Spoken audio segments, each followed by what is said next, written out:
चलिए बच्चों, आज हम लोग क्लास 12 सब्जेक्ट देखेंगे केमिस्ट्री। और केमिस्ट्री के अंतर्गत हम लोग पढ़ रहे हैं इकाई 3। ठीक है, यूनिट 3 में हम लोग जो है विद्युत रसायन के बारे में पढ़ाई कर रहे हैं, जिसमें आज टॉपिक है सेल स्थिरांक। ठीक है, सेल कांस्टेंट, सेल स्थिरांक क्या होती है इसके बारे में देखें। तो जब विलयन की चालकता का मापन करना होता है तो उसमें एक चालकता सेल में डुबा कर रखते हैं और दूसरी चालकता सेल में दो प्लेटिनम के इलेक्ट्रोड होते हैं, है ना, जिनके भीतर प्लेटिनम ब्लैक की लेप लगी होती है।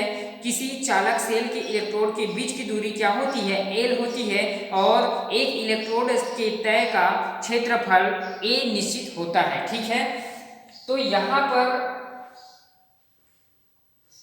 ठीक चित्र में देख सकते हैं, यहाँ चित्र दिखाई दे रही होगी। ये जो है एक क्या किया गया है, विद्युत अपघट्य विलयन में यहाँ पर देख सकते हैं इतने से इतने भाग विद्युत अपघट्य विलयन है, जिसमें हम लोग क्या किए हैं, प्लेटिनम के तार रखे। क्या है, ये जो तार दिख रहे दो है ना, ये दो तार जो है प्लेटिनम के तार है। यहाँ पर देखिए पीटी इलेक्ट्रोड, प्लेटिनम के इलेक्ट्रोड है, तार जो है इलेक्ट्रोड की भांति लगी होती है। ठीक है, और इसको मैंने क्या दिया हूं, ए और ए, दोनों को मैंने ए दिया। क्यों दिया?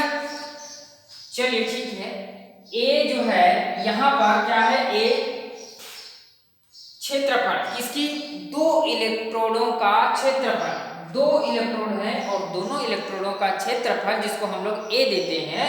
और यहाँ पर दोनों इलेक्ट्रोडों के बीच की दूरी, लंबाई देखेंगे तो उसको एल से भी नोट करते हैं। क्या? एल से। यहाँ पर देखो चित्र में एल दिखाई दे रहा है, दोनों के बीच की दूरी है। और ऊपर देखो, ऊपर जो तार है वो क्या है, चालकता तार है, जिसमें विद्युत अपघट्य प्रवाहित किया जाता है। ठीक है, चालकता तार है। और ये जो दीवार है वो ऊष्मारोधी दीवार है। चलिए सेल स्थिरांक को हम लोग जो है उनकी परिभाषा देख लेते हैं। तो चालकता सेल के दोनों इलेक्ट्रोडों के मध्य की दूरी आप लोग चित्र में देख सकते हैं। ठीक है, चालकता सेल कहां पर है, ये देखो एक और दो, दोनों क्या है, चालकता सेल है। दोनों इलेक्ट्रोडों के बीच की दूरी, दोनों इलेक्ट्रोड एक और दो, दोनों इलेक्ट्रोडों के बीच की दूरी क्या है, एल, याद रखते जाना। ठीक है, दोनों इलेक्ट्रोडों के बीच की दूरी एल तथा एक इलेक्ट्रोडों के क्षेत्रफल के अनुपात, एक इलेक्ट्रोड के बीच, यानी कि मैं ए लिया हूं, यहां पर ए देखो क्या है, एक क्षेत्रफल। ठीक है, इलेक्ट्रोडों का क्षेत्रफल के अनुपात को सेल स्थिरांक कहते हैं। और जो सेल स्थिरांक नाम है, सेल स्थिरांक, सेल कांस्टेंट कहते हैं। सेल स्थिरांक को किससे दर्शाते हैं, जी स्टार से। किससे? जी स्टार से दर्शाते हैं।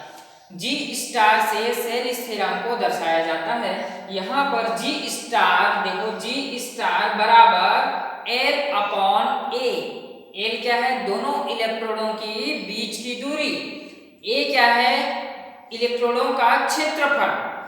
यहाँ पर देखो ए इलेक्ट्रोडों का क्षेत्रफल है। ठीक है, अब देखो चालकता से,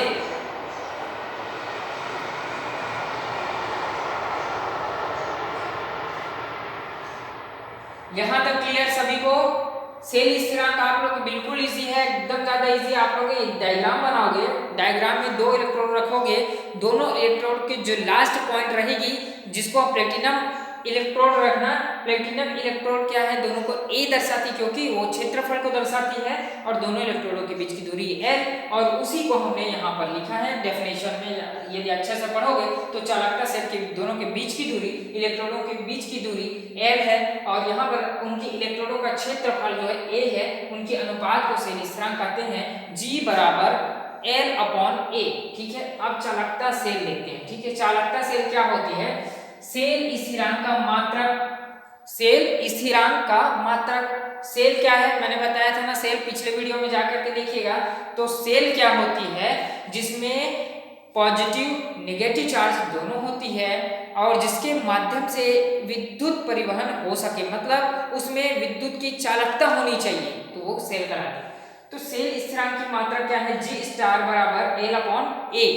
एल क्या है, सेंटीमीटर में रखे हैं, और ए को जो है सेंटीमीटर स्क्वायर में रखें। जब मैं एल को सेंटीमीटर रख सकता हूं और ए को सेंटीमीटर cm², यहां पर उसको हम लोग डायरेक्ट क्या कर सकते हैं, g बराबर cm/cm²,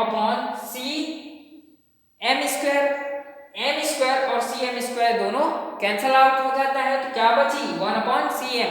इसी को हम पक्षांतर करेंगे तो g बराबर cm घात में आ जाएगा -1, ठीक है।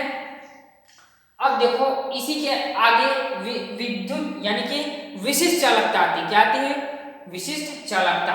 सेल स्थिरांक हमने अभी पढ़ा, सेल स्थिरांक। अब देखो प्रेक्षित प्रतिरोध, यहाँ पे प्रेक्षित प्रतिरोध मतलब रुकावट डालती है, जिसको हम लोग बोलते हैं प्रतिरोध, जिसमें आर होती है, तो क्या हो जाएगी, यहाँ पर विशिष्ट चालकता को हमने कप्पा से दर्शाया है।